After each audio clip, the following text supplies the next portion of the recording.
risolatning og'ir yuki. Boshlangan ishlarni to'xtatishi uchun u kishiga qarshi yillab boykot e'lon qilishdi. Quraysh xalqining zulmi, Yana bir marta shu ishni qilayotganingni ko'rsam, yo bo'yningni sindiraman yoki yuzingni qumga belayman. Madinadagi munofiqlar, shafqatsiz Toif odamlari hamda Handaq g'azotida deyarli barcha arablarga qarshi jang qilgani, qatnashgan janglari hamda u kishini o'ldirmoqchi bo'lgan minglab kishilar. Bu uchun juda kuchli matonat va qo'zg'almas iroda kuchi talab etiladi. Shu sabab payg'ambarlikdan avvalgi hayotlaridagi hamma narsa noziklik bilan reja qilingan edi. 8 yoshga kirdilar. Amakilari Abu Talibning uyiga ko'chib o'tadilar. U yerda umrlari davomida eng ko'p g'amxo'rlik va muruvvat ko'radilar. O'z amakilarining uyi bo'lsa ham o'zlarining uylaridek bo'lmasdi. O'z ota-onangizdan so'ragan kabi istagan narsangizni so'ray olmaysiz. Bundan tashqari amakivachchalaringiz sizga hasad qilishi mumkin. Shuning o'zi odamni ko'p narsadan to'sadi. Undan tashqari ular boy ham emasdilar. Ko'p hollarda qornlari to'ymay uyquga ketishardi. Yoshliklaridan qashshoqlik nimaligini his qildilar. Lekin bularga qaramay, amakisi va xolasi o'z farzandidek qarab mehr berishardi ularga. Ba'zida o'z bolalaridan ham ko'ra ko'proq yaxshi ko'rishardi. Abu Talib Muhammadsiz hech qayoqqa bormasdi. Doim yonida olib yurar, ko'zdan qochirmasdi. Ba'zida xuddi do'stidek gaplashib o'tirardi. Dasturxon atrofida yo'q bo'lsalar, "Muhammadim qani? Uni chaqirib keling" derdi. Payg'ambar alayhisalom boshqa bolalarga o'xshamasdilar. Kattalardan oldin ovqatga qo'l cho'zmasdilar. Juda aqlli bola edilar. Amakilari oilasini ta'minlash uchun qiyinchilikka uchraganini ko'rgach qarab turmadilar. Bolalar kabi vaqtini bekor ketkazmay, ishlab uyga yordam berishni istadilar. Amakilarining oldiga borib, qo'y echkilarga cho'ponlik qilishni so'radilar. Ana shunda Abu Talib birortasini ishga olishiga to'g'ri kelmasdi. Bu gap yosh bola uchun juda oqilona taklif edi. Amakisi va xolasi uni hech qachon yuk deb bilishmagan, jazirama arab quyoshi ostida uzoq vaqt tashqarida bo'lishini istamaganlar. Ammo payg'ambarimiz alayhisalom ularni ko'ndirdilar. Hayvonlarga qaray boshladilar. Cho'ponlik juda katta sabr talab qiladi. Bu bilan u kishi sabrli bo'lishni, mas'uliyatli bo'lishni va o'zlariga ishonib topshirilgan narsani muhofaza qilishni o'rgandilar. Bu esa u kishi uchun shahardan uzoqroqda bo'lish, tunlarni yolg'iz o'tkazish, osmondagi yulduzlar, yerdagi maxluqotlar haqida tafakkur qilish imkoniyati edi. 12 yoshga yetganlarida Abu Talib oilaviy qiyinchiliklari sabab savdo karvoni bilan safarga chiqdi. Quraysh tomonidan tashkillashtirilgan bu karvon Damashqqa yo'l olgandi. Payg'ambar alayhisalom bundan xabar topgach juda xafa bo'ldilar. Amakilaridan ham ajralishni istamasdilar. Doim ko'z oldida bo'lgan amakilari oylab safarga ketmoqchi edi. G'amxo'rlik va himoyasiz qolishlari mumkin edi-da. Amakilari bilan borishni istardi. Ammo bu yoshda uzoq safarga boruvchi karvonga qo'shilish juda xavfli edi. Payg'ambarga nimadir bo'lsa-chi? Abu Talib ukasidan qolgan yodgorlikni himoya qila olmasa-chi? Hamma uning bormasligini aytdi. Kim nima desa ham amakilarni yonida bo'lishini juda xohlar edilar. Bir necha kundan keyin chidolmay qoldilar. Abu Talibni oldilariga borib, qayg'uli ovozda shunday dedilar: "Amaki, meni kimlar bilan qoldirib ketyapsiz? Bu yerda na onam, na otam bo'lsa." Bu samimiy so'zlar uning his-tuyg'ulari, ichidagi barcha og'riqlarni aks ettirar edi. Abu Talibning yuragi dosh bera olmadi. U fikrini o'zgartirdi. Tayyorgarliklar tugadi. Karvon jo'nab ketish arafasida. Yaqinlari bilan xayrlashdilar. Bu safar hayotlaridagi tijoratning boshlanishi edi. Ushbu safarda kelajak hayotda kerak bo'ladigan eng muhim tajribalarni o'rgandilar. Sekin-asta o'smirlikka qadam qo'ydilar. Afsuski, shahardan tashqarida juda ko'plab yomon xulqli kishilar bor edi. Keyingi qismda o'sha davrning urf-odatlari qay darajada xunuk bo'lganligi haqida gaplashamiz. Bu davrni johillik, ya'ni ilmsizlik davri deymiz. Hammasi bir savolni yuzaga keltiradi. Bunday holatdan u zot qanday qilib himoya qilingan? Payg'ambar bo'lishlaridan avval biror gunohga yo'liqmaganlarmi? Bir necha namunalar bilan tushunib olishimiz mumkin, lekin ularning ikkitasini aytaman. Bir safar Makka shahridagi yoshlar yig'ilib xursandchilik qilmoqchi edilar. Do'stlari payg'ambar alayhisalomni ham taklif qilishdi. Ularga qo'shilmoqchi bo'ldilar, ammo bu ish gunohga sabab bo'lishi mumkin edi. O'shanda cho'ponlik qilayotgan edilar. Bir do'stidan qo'ylarga qarab turishni so'rab, o'zlari Makka ga yo'l oldilar. O'tirib, atrofni qaray boshladilar. Biroz o'tgach, tong quyoshining issig'idan uyg'ondilar. Uxlab qolgan ekanlar. Keyinchalik ham shunga o'xshash voqea bo'ldi.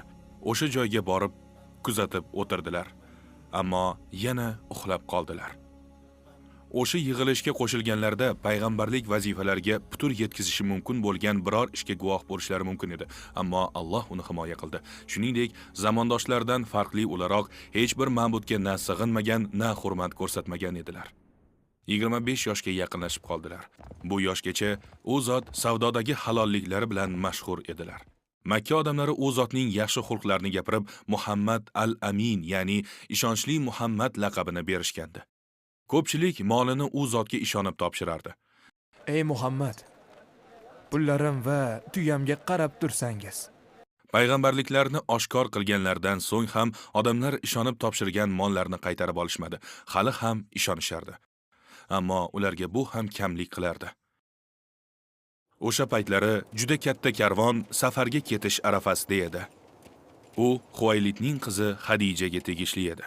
Hadija nafaqat omadli savdogarligi, balki iffati va oliy janobligi bilan ham butun Makka ga mashhur edi. 2 marta turmush qurgan, ammo ikkala eri ham vafot etgandi. Payg'ambar alayhissalom savdogarlar ichida ko'p maqtalganligi sabab Hadija undan karvonga bosh bo'lishlarini so'radi. Makkada u Muhammad kabi kishi yo'q edi. Payg'ambar esa uni taklifini qabul qildi. Unga sherik bo'lish uchun xizmatkori Maysarani jo'natdi. Ham unga yordamlashsin, ham uning xulq advorini bilib Hadijaga xabar bersin deb. Safar boshidan boshlab Maysara mana shu vazifani to'liq bajardi. Bu yigitdagi barcha xislatlar uni faqat taajjublantirdi.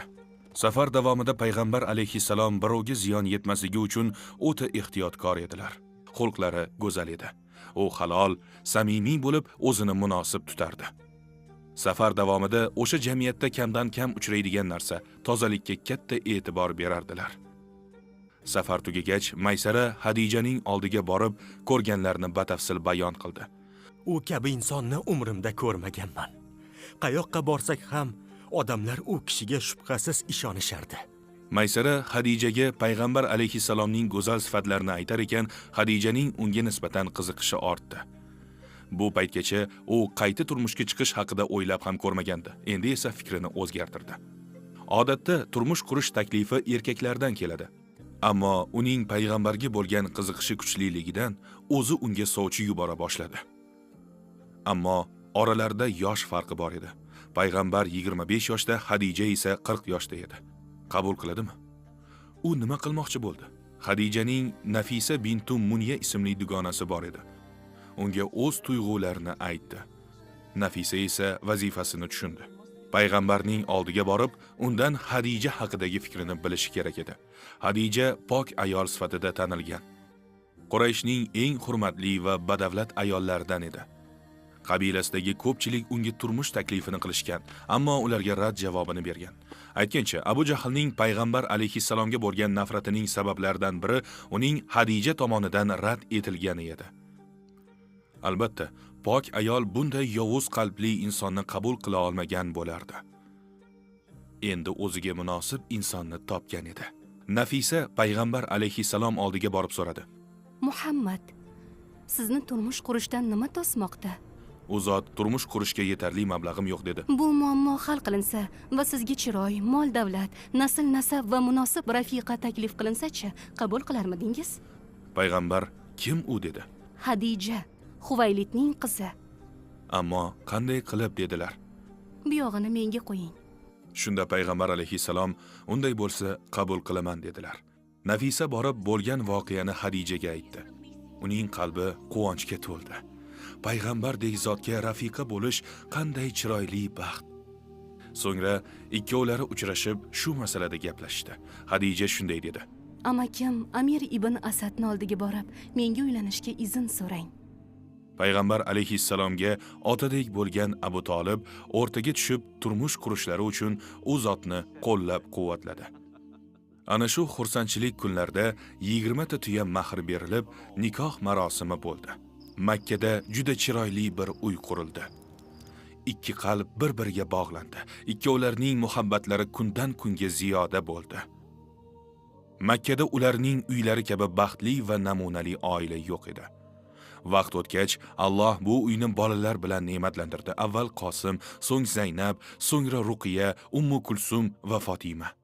Payg'ambar bo'lganlardan keyin esa Abdulloh tug'ildi, ammo Qosim 2 yoshida vafot etgan edi. Abdulloh esa 3 oyligida. Ikkisi ham kasallik sabab vafot etishdi.